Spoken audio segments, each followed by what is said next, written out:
Tune in, show us you got New England pride. Show us you've got New England pride. Hey kids, welcome to New England Pride TV. My name is Dale LePage. And I'm Jeff Burke. And in case you didn't know, my handsome, very handsome co-star right here, is my hubby of 35 years. So can you imagine putting up with this neurotic mess for 35 years? I think you deserve like a Purple Heart or something. I'll get you a trophy for that. Let me just say right away that this is episode 1 of season 6. I am overwhelmed, and just the love and the outpouring of support is incredible for us here, and we all appreciate it. As you know, nothing happens without our sponsors. So if you would like to be a sponsor of New England Pride TV, it is extremely affordable, and the show goes out to over 3 million homes throughout New England. So first of all, we're going to start off with Pride Pets. But one little thing I want to inject right here is my hubby's going to read Pride Pets with me, but I just realized that I spilt honey all over his script this morning, so all the pages are stuck together, so that's real live TV. Yeah, they're all stuck together. So that is honey. So we're going to start with Pride Pets with my little sticky paper hubby. All right. Thank you once again for supporting Pride Pets. Because of you, we have found so many homes for our furry friends. All right. Today on Pride Pets, we would like to introduce you to Paws and Claws New England. Paws and Claws is a nonprofit 501c3 organization made up of volunteers who devote and dedicate their love, time, and personal resources 7 days a week, 365 days per year to rescue and care for homeless, abused, and abandoned animals. Paws and Claws New England goals are to promote kindness to animals throughout education, protect animals from abuse, neglect, exploitation, and overpopulation, advocate responsible pet ownership, assist in the reunion of lost pets with their owners, assist in finding forever homes for the companion animals that are available. For more information, contact Paws and Claws of New England at riopuppy3@gmail.com or find Paws and Claws on Facebook. Thank you. We'll be right back with more New England Pride TV right after this. New England Pride TV is presented by Fallon Health and sponsored by the Hanover Theater for the Performing Arts, Remax Vision, Bay State Savings Bank, Safe Homes, Joseph Gonzalez Doframe, Boston Wedding Photographer, Paul Chasen Interior Design, Nuovo Restaurant, Dr. Frank P. Fetchner Plastic Surgery, The Queen's Cups, Escape Games Worcester, Art Reach, Electric Haze, Bull Mansion, Ellie's Pet Barn, Handmeet Taekwondo Center, and Herd Strategy and Storytelling. Hey kids, we're back. Thanks for sticking with us. I'm here right now with David Connor, Stephanie Ewell, and they have something so exciting that's coming up. I can't wait to let everyone know all about it.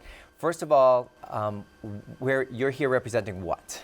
So I work for Worcester Historical Museum. I'm Yeah. the Director of Community Engagement, and I've been working with Stephanie for the last 6 months on this project. Yep. We are chronicling the lives of LGBTQ people in Worcester.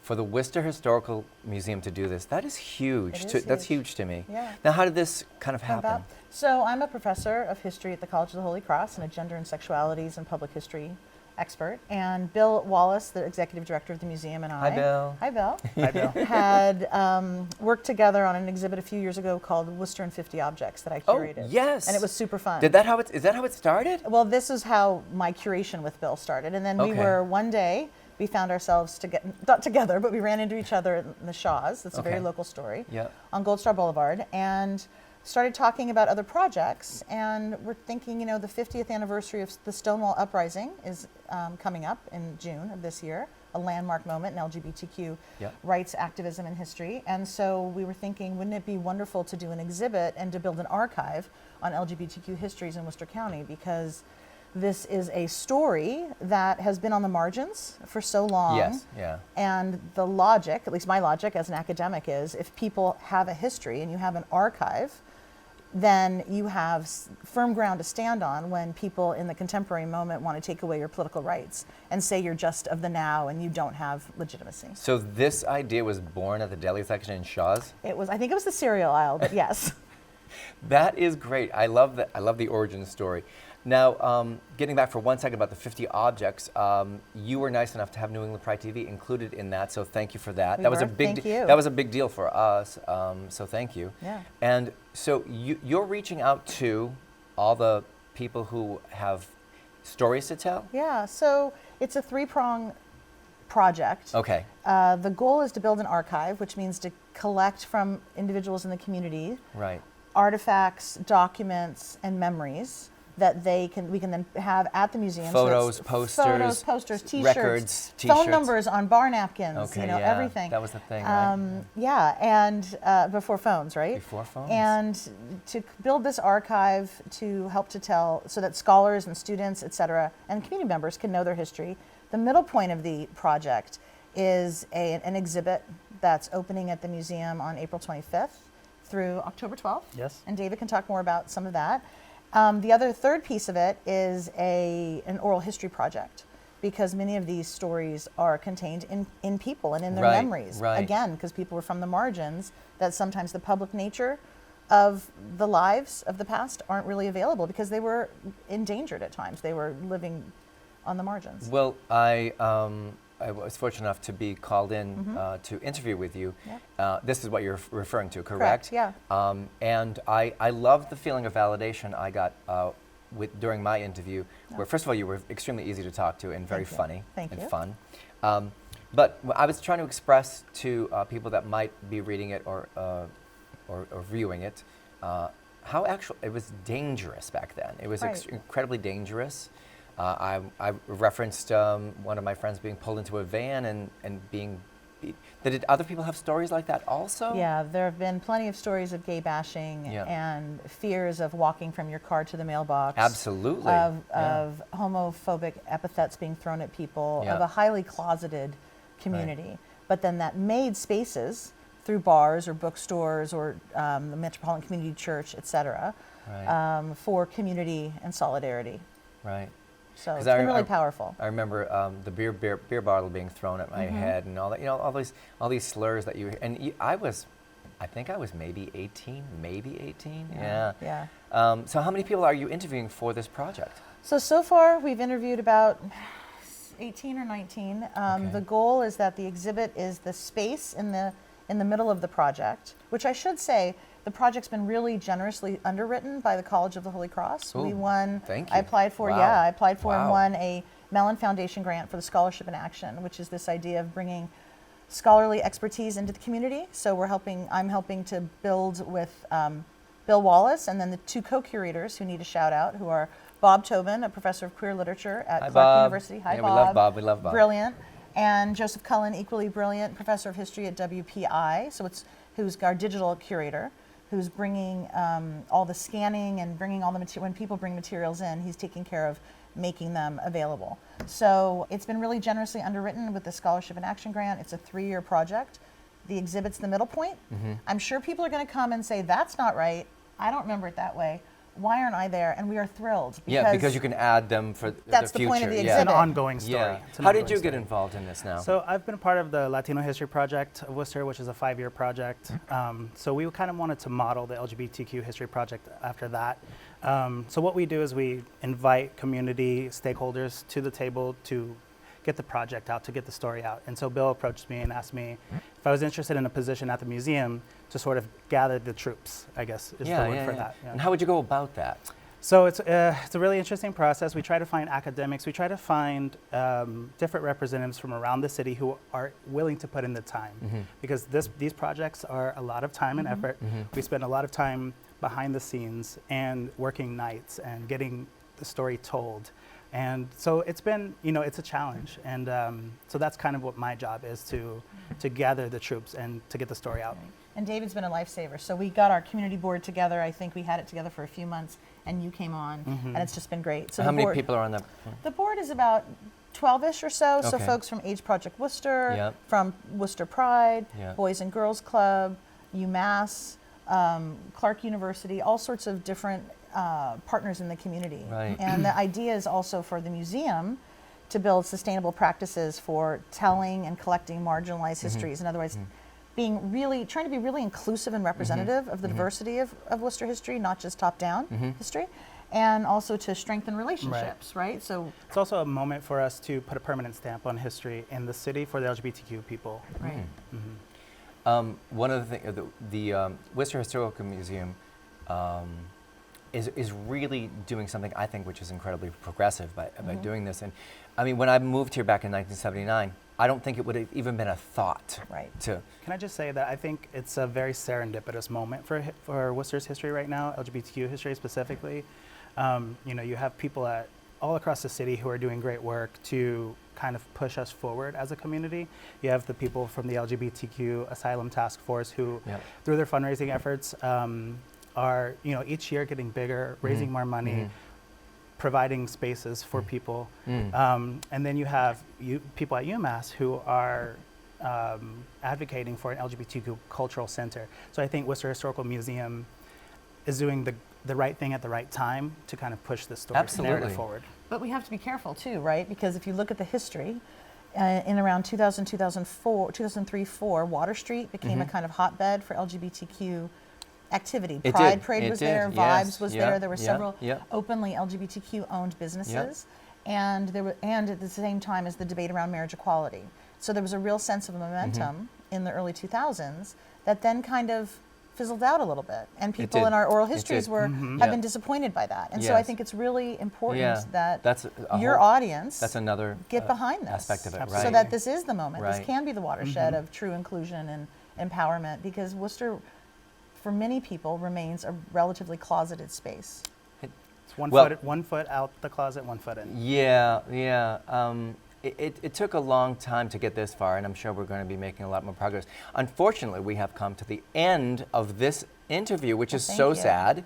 But I want to just give once more the date of the exhibit, Sure. where it's located, Okay. even like where in the museum. You've got Sure. like So- 28 seconds. Great. So it's the LGBTQ Histories of Worcester County. We're still talking about the title. Okay.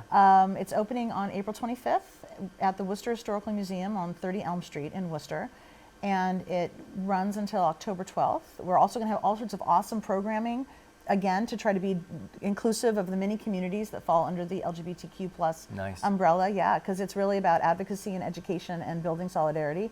And I guess I would end with the plea to members of the community that we can only be a platform to tell the stories that you tell All right. and that you let us tell. So thank you Contact for your us. help. Contact us and let us know your story. Give All right. David Connor a call. Thank you so much. We'll be back with more right after this.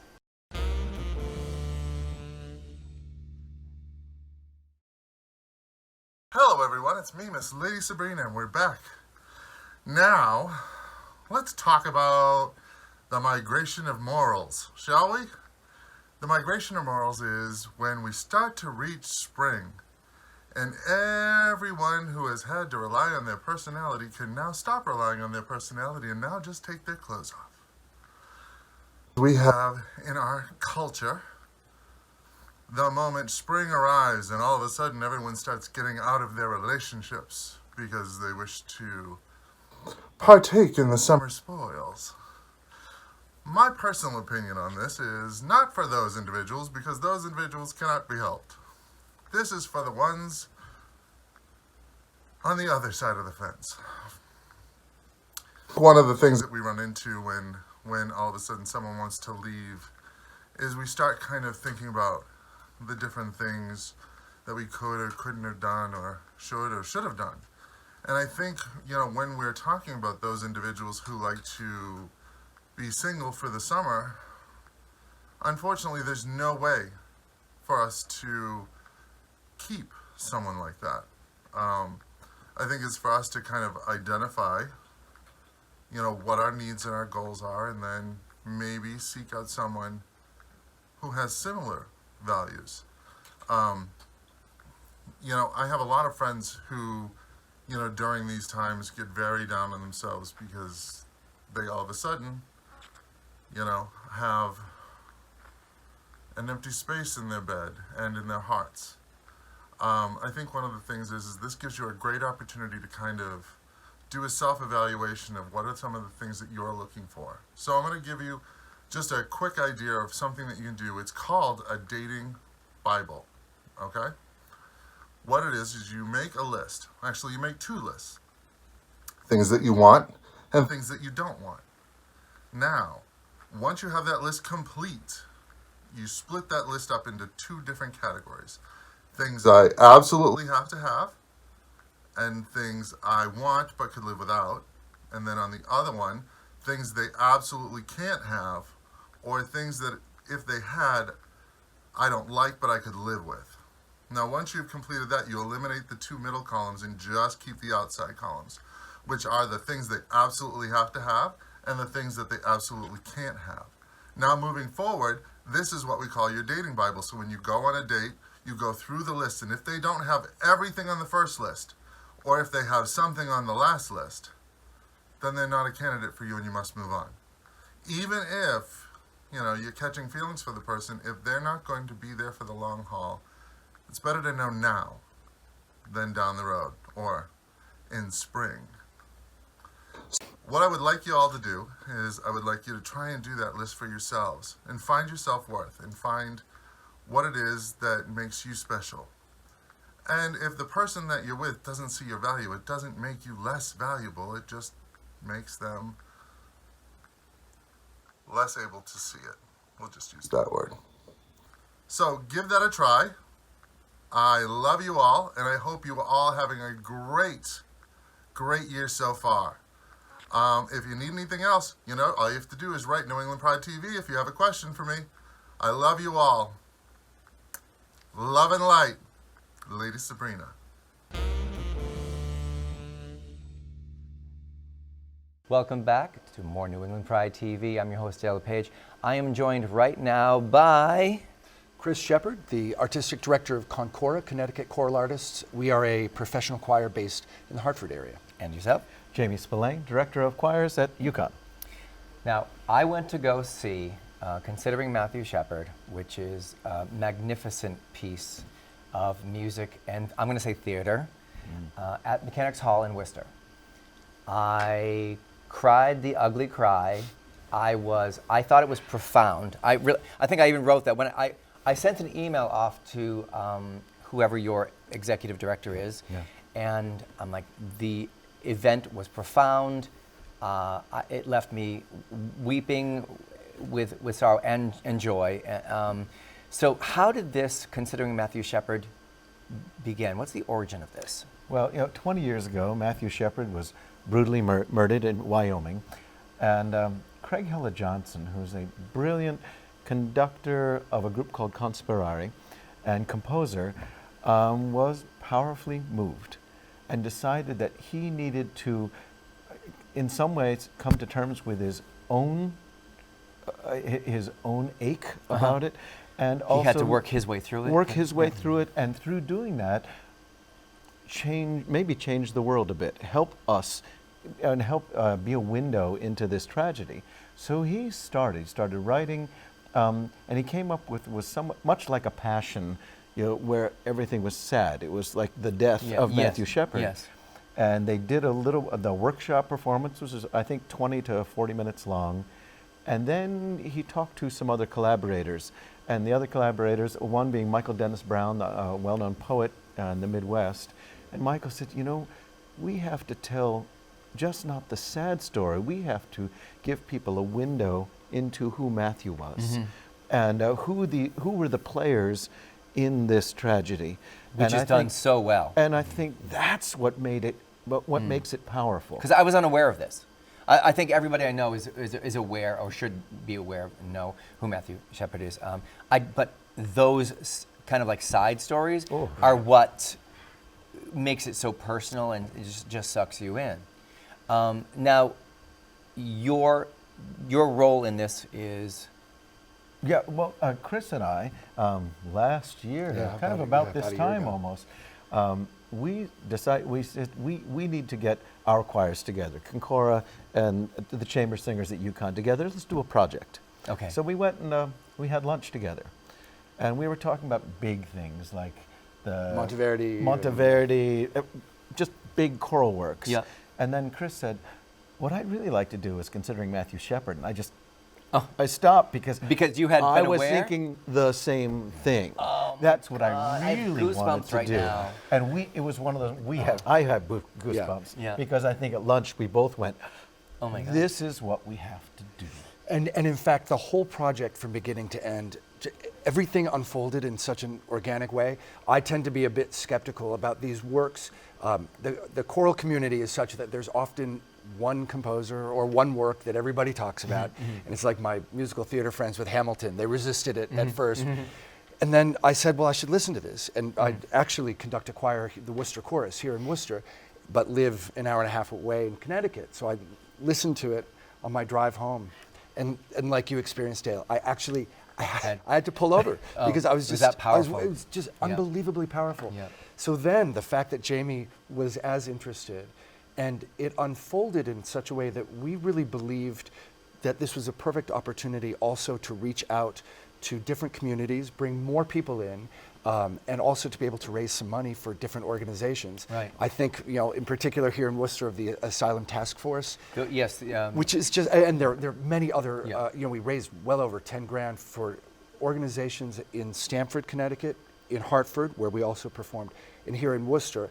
But I think the Asylum Task Force really brought home that there are still so many people around the world living as Matthew Shepard lived Oh, in those final yes. moments. Yep. And so whatever we can do to use this message of hope in the face of such tragedy, like that's the power of music to transcend Absolutely. hatred, right? Absolutely. That's what it's all about.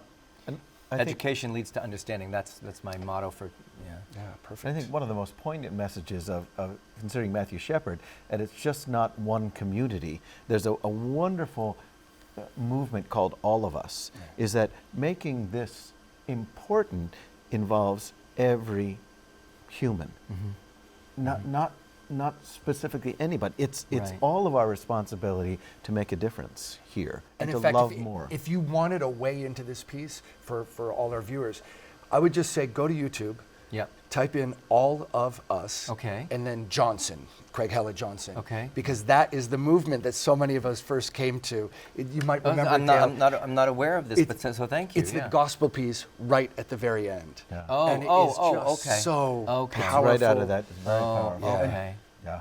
Wow. And But hopeful. And I love that message. Just it's all of us. I'm very. All of us. I'm very, first of all, inspired by you, and I'm also very curious. How long did it take you to get this show ready? Well, I should say, first of all, Craig Hella Johnson, in addition to being a great conductor, is a great pianist. So he wrote it so that he would lead the whole thing from the piano. Jamie and I split those roles. I selfishly got to play this terrific piano part that Craig wrote, and Jamie led it, and he knows a whole lot about what went into that. So we got the music, and we were one of the first choirs, other than Craig's own choir, that did it. In fact, we may have been the first performance that was not conducted by Craig himself. So there was a lot. It was much a work in progress. We didn't get completed music. We got manuscripts that had things crossed out. See, this is not what I thought. I thought you just got mailed this show. No, Yeah, we're a we little got- bit too early for that. Yeah, and the instrumental parts were the instrumentalist's own parts that had things crossed out, and the measure numbers didn't okay. match up. So we had to work hard. How long do you think it took to get the show ready? I've rehearsed for months. Yeah, and we started learning it in May, Yeah. and I studied it all summer. And by the time we got to fall in rehearsals, we were better. And then Yeah. when we put the instrumentals together, it was another thump. It So was hard. where was your first performance? Stanford. Yes. Stanford. Yeah. Okay. And then Hartford was a very poignant one as well. We had a huge community following there, so full Yep. church, and Yep. there was a real electricity Yep. in the Hartford performance. Now, I've sung in Mechanics Hall more than a dozen times. Did you find the sound as beautiful as I did in the hall? It's a fantastic Yeah. space, and it's also inspiring. There's the aesthetic. You Yes, look it's- up. it's gorgeous. So it's Yeah. not only how it sounds; it's how it looks. Oh, right. It's Yeah. stunningly beautiful. Yeah. Now, unfortunately, we have to kind of wrap this up. I wish we had more time, but as you know, we'll take what we can get, right? You bet. How can people find out about the show and where it's going to be performed? So we'll do it one more time this spring, Okay. and that's April 6th at the University of Connecticut, Okay. UConn. Okay. It's in the evening. I think it's at 8 o'clock on April Okay. 6th. All right. And you should find out about the show and the story. Just anyone can Google Considering Matthew Shepard, and you'll get a wealth of things. I did that last night, and the Worcester show comes up, and there's lots of resources. One of the, real quick, I think we have like 30 seconds left. You had me in tears at the deer that stayed by the body of the Matthew Shepard. Yeah. All right. For you to find out more about Considering Matthew Shepard, just go to website, Facebook page. Yeah, Concora, CONCORA.org. All right, thank you so much. We'll be back.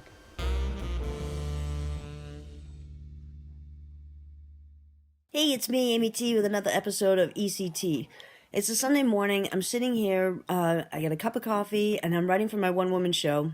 And all of a sudden, I just realized, I'm like, wow, we're just about into springtime, and makes me started to think, like, where I'm at, where on my path to wellness in the new year. So I started to reflect a little bit. Let's take a look and some inventory on where I'm at. For starters, I don't think you can ever go wrong with a fresh mani-pedi.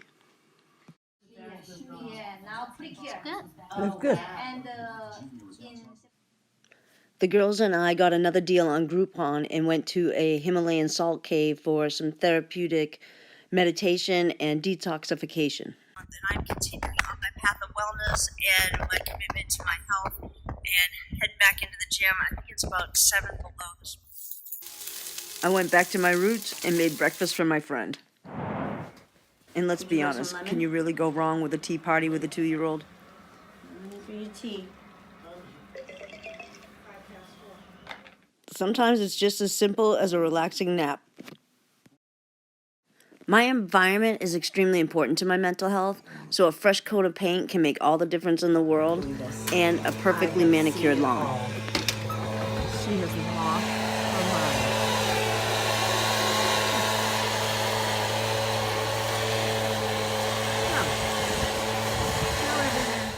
I took my first Uber ride to my very first Celtics game. We had so much fun, and they won.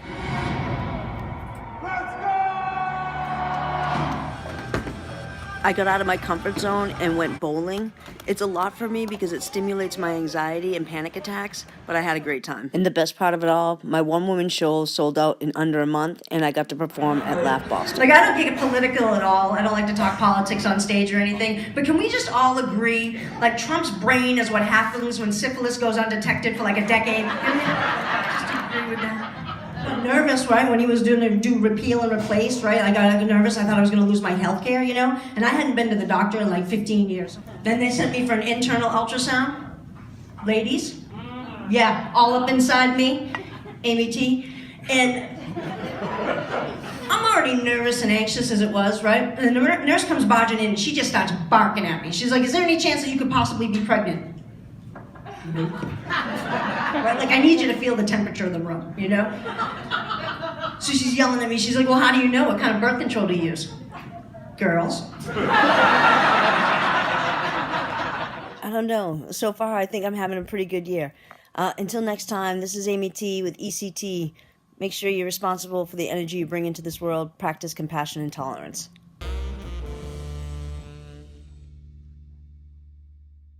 Hey kids, thanks for watching. We've come to the end of another episode of New England Pride TV. Season 6, Episode 1. Thank you for all your support and love. I've learned a lot today, as I always do. Have you learned anything? I've learned plenty. Plenty. We're always learning. And we're going to end the show the way we always do by saying, please don't be afraid to shine your light. Because you may be lighting the way for someone in need. That's right. Until next time, thanks for watching New England Pride TV. Bye.